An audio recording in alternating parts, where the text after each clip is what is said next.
આકાશવાણી સમાચાર સુકેશ ગુપ્તા વાંચે છે. સૌપ્રથમ મુખ્ય સમાચાર. પ્રધાનમંત્રી નરેન્દ્ર મોદીએ જણાવ્યું છે કે તાજેતરના કૃષિ સુધારાઓથી ખેડૂતો માટે નવી તકો ઊભી થઈ છે. તેમણે જણાવ્યું કે ગુરુ નાનક દેવે લંગરની પરંપરા શરૂ કરી હતી અને આજે પણ શીખ સમુદાયના લોકો વિશ્વભરમાં આ પરંપરા ચલાવી રહ્યા છે. તાજેતરમાં કોરોનાના કપરા સમયમાં શીખ બંધુઓએ આ પરંપરા જાળવી રાખી હતી.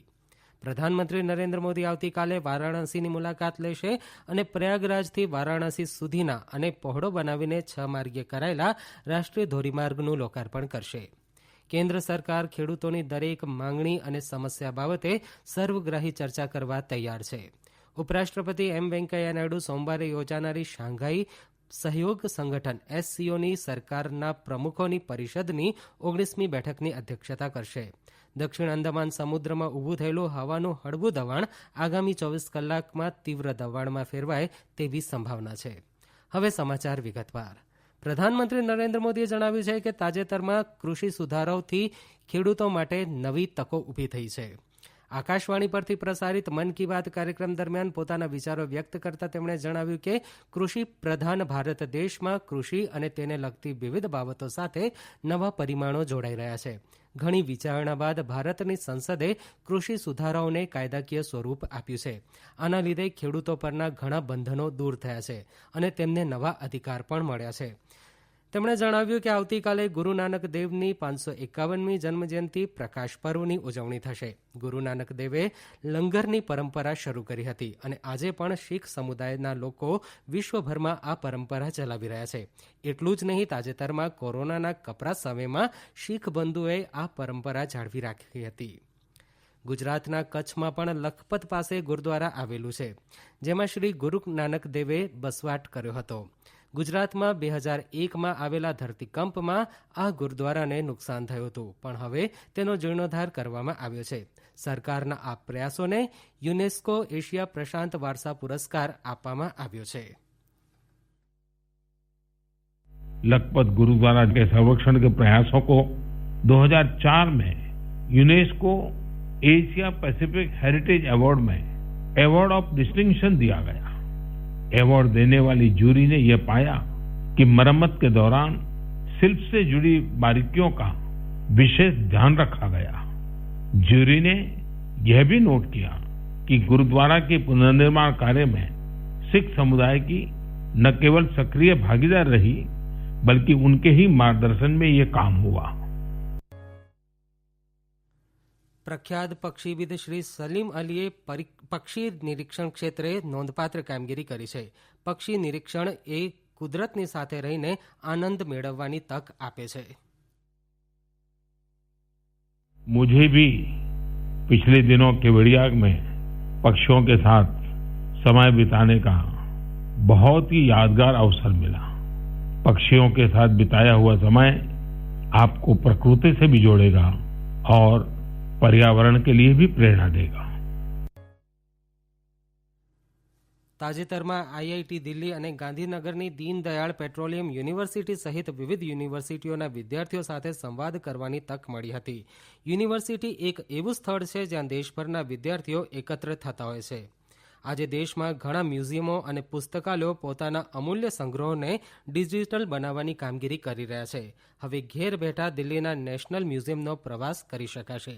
ટેકનોલોજીની મદદથી ભારતના પ્રાચીન વારસાના રક્ષણની કામગીરી પણ અગત્યની છે.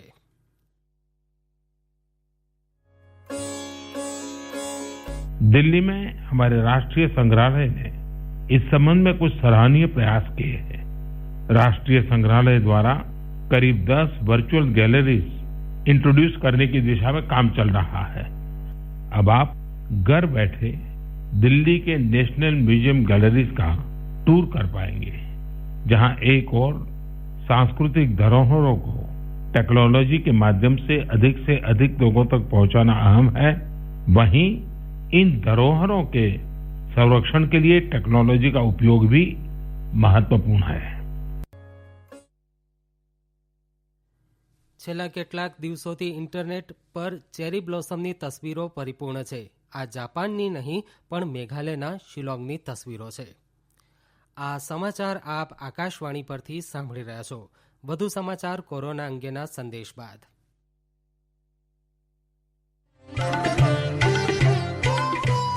કોવિડથી બચવાના મહત્વપૂર્ણ 3 ઉપાય: માસ્ક પહેરો, 2 ગજનું સલામત અંતર જાળવો અને હાથ સાફ રાખો.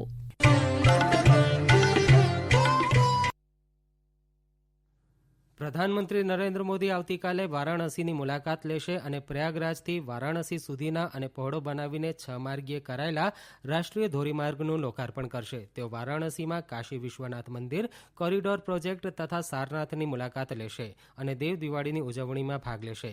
ઉલ્લેખનીય છે કે 2,447 કરોડ રૂપિયાના ખર્ચે પ્રયાગરાજથી વારાણસી સુધીના રાષ્ટ્રીય ધોરીમાર્ગને 6 માર્ગીય બનાવવામાં આવ્યો છે. દેવ દિવાળી નિમિત્તે ગંગા નદીના બંને કાંઠે 11 લાખ દીપ પ્રગટાવવામાં આવશે.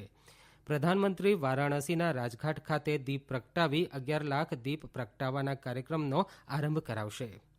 કેન્દ્ર સરકાર ખેડૂતોની દરેક માંગણી અને સમસ્યા બાબતે સર્વગ્રાહી ચર્ચા કરવા તૈયાર છે. કેન્દ્રીય ગૃહમંત્રી અમિત શાહે પત્રકારો સાથે વાતચીતમાં આ મુજબ જણાવ્યું હતું. શ્રી શાહે કહ્યું કે કૃષિમંત્રી નરેન્દ્રસિંહ તોમરે આગામી 3 ડિસેમ્બરે ખેડૂતોને કૃષિ કાયદાઓ બાબતે સર્વગ્રાહી ચર્ચા કરવા આમંત્રણ આપ્યું છે. વિરોધ કરનાર ખેડૂતોએ આ ચર્ચામાં જોડાવવું જોઈએ તેવી અપીલ ગૃહમંત્રીએ કરી હતી.